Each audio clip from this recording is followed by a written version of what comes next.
If you've ever set a revenue goal that looked great on paper and then immediately felt behind, overwhelmed, or like you needed to magically find 20 extra hours in the day, or like you needed to magically find 20 extra hours to make it happen, this episode will change how you plan forever. Welcome to the Moms Make Money podcast. I'm your host, Jenny. I'm the owner of Moms Make Money Collective, a podcast and visibility strategist and mom of two.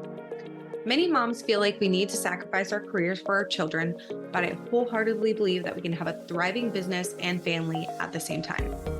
In this podcast, we're going to be diving into the ins and outs of running a business as a mom and getting real and raw about all things parenting. So buckle up because we're about to go all in.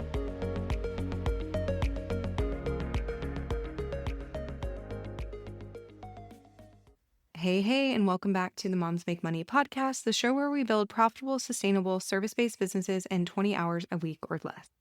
I'm Jenny Sonson, your host, and today's episode is one that I know so many of you have been waiting for because if you're a mom building your business in the margins of your day, this is one of the hardest parts. And that is setting revenue goals that aren't just motivating, but actually doable in a 20-hour week. Now, I don't know about you, but for years, I set revenue goals from a place of wishful thinking. The kind where you're like, okay, I think I can hit 15K plus months if I magically find 40 hours, if no one gets sick, if childcare never falls apart, if the workload stays exactly the same, that fantasy schedule. But once I became a mom, especially when I had my second, I realized something really important. Revenue goals should be built around your life, not the other way around. So today I'm walking you through exactly how I set revenue goals that fit my 20-hour work week. Not just in theory, but in practice. This is the framework that I use every single year, every quarter, and honestly, even month to month as my season shifts. So if you want revenue goals that feel exciting and motivating without burning you out, then this one's for you. Let's jump in. So first things first, let's talk about why most goal setting frameworks don't work for moms. That's because they assume unlimited time. They also assume unlimited energy. They assume that you have no sick kids, no school closures, no surprise grocery pickups, and definitely no sensory overload because your toddler just had a meltdown in the Target parking lot. They're built on maximum output, not realistic consistency. And when we try to force these kinds of goals into a mom-sized schedule, we instantly feel behind, we instantly feel like we're failing, and we instantly start to think that we need to just work harder to make it happen. But I want you to know you don't need to work harder. You need goals that match your capacity. So I want you to remember this line. Your capacity is data. It's not a flaw. And once you start setting revenue goals through that lens, then everything changes.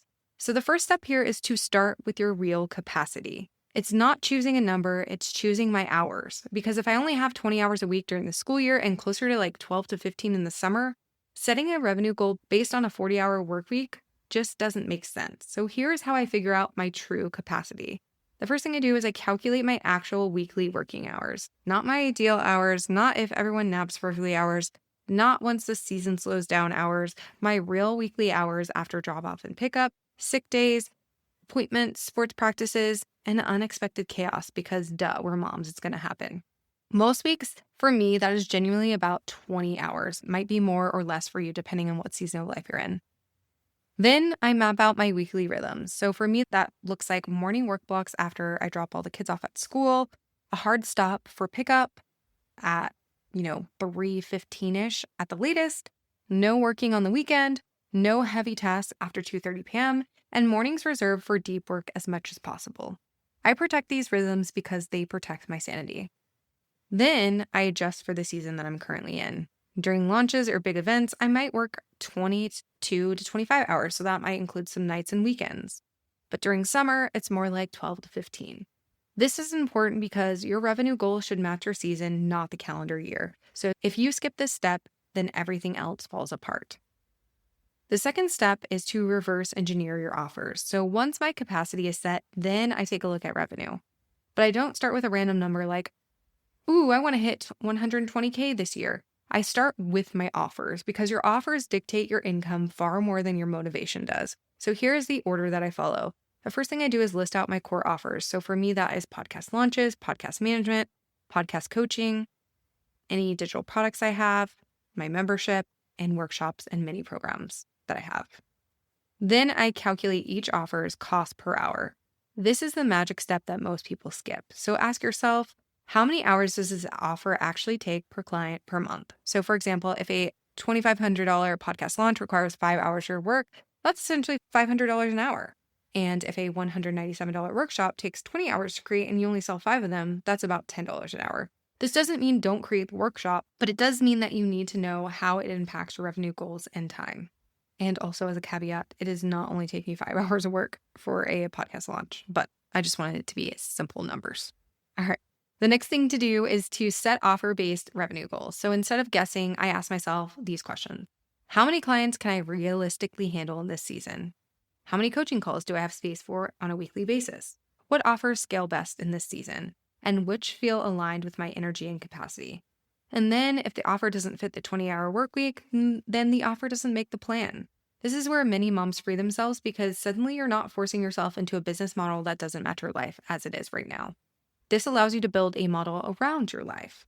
Then we have the third step, which is setting minimum, momentum, and stretch goals. So at this point in the process, I create 3 tiers of revenue goals instead of one all or nothing number. First, we have the minimum goal. This is a number that feels calm, grounded, and totally doable, even in a busy season. It covers expenses, it also pays you, and it doesn't stress you out. Then we have the momentum goal. This is the goal that feels like I can hit this if I'm consistent. It's realistic, sustainable, and aligned with my time. Then we have the stretch goal. This is the would-be amazing number, the one that's possible but not pressure-filled. The reason that this works so well for moms is because it gives you a buffer. You're not feeling if you hit your minimum, you're not overworking to chase your stretch goal. That means you're living in the sweet spot of a sustainable ambition. The fourth step is to build systems that buy time back. So revenue goals only work when your systems support them. You can't hit a 20-hour week goal using 40-hour week system. So here is what I rely on. The first thing is automation. So automated lead tracking, email funnels, evergreen sales pages, workflows, automations, and generally just automations that reduce mental load. The second thing I rely on is batching and reusable templates. So podcast batching, weekly visibility routines, template banks for client work, swipe files. These all make repeating tasks a lot quicker. Then we have boundaries. So I have boundaries around when I work and when I don't, how clients communicate with me, what turnaround times look like, what's included and what's not. Boundaries protect your capacity. Capacity protects your goals. And then we have step 5. This is where we're doing the monthly and quarterly adjustments. So this honestly might be the most important part because moms cannot rely on static revenue plans because literally nothing about mom life is static. So that's why I do monthly and quarterly check-ins. So I ask myself what's working, what feels heavy, what needs pruning, what can be automated, and where do I need support? Sometimes this means raising a price. Sometimes it means retiring an offer. And sometimes it means shifting my quarterly focus completely. That's why sustainable businesses are flexible businesses. Okay, now I want to give you a real-world example because that'll help you visualize this. So say you have 20 hours a week. You have 2 done-for-you clients at $1,500 a month. You have 1 coaching client at $697 a month. You have a membership that brings in about $500 a month. And then you have digital products currently bringing in another $500 a month. So say your minimum goal might be $3,000, your momentum goal might be $5,000, and your stretch goal might be $7,000 a month. And based on your time constraints, you can see which offers help you reach those numbers realistically. This is simple, sustainable, and clear. So to recap, I want you to start with your real capacity, then reverse engineer your goals from your offers, then set the minimum, momentum, and stretch goals. Then from there, build systems that buy back time, and then adjust monthly and quarterly based on your season. That's how you create revenue goals that actually work for a 20-hour work week and still leave space for sick days, soccer practice, holidays, and just being a human. So if you're listening to this and you want to build a business that actually fits your life without the overwhelm, I highly recommend you check out my free resource, which is called the 20-Hour Workweek Blueprint for Mom Service Providers. It walks you through the exact time budgeting exercise, offer alignment process, and one-page business plan that I mentioned inside this episode. You can grab it via the link in the show notes. And if you loved today's episode, share it with another mom entrepreneur who needs this permission slip too. Thanks so much for listening, and I will see you next week. Thank you so much for tuning into today's episode. I really hope you enjoyed it. I'd love it if you would head on over to our free Facebook group called Moms Make Money Collective to connect with us further. If you're more of an Instagram fan, make sure you're following us on Instagram at Moms Make Money Collective. If you're loving the show, make sure to leave us a rating and review on Apple Podcast. Your feedback means the absolute world to us. We'll see you in the next episode.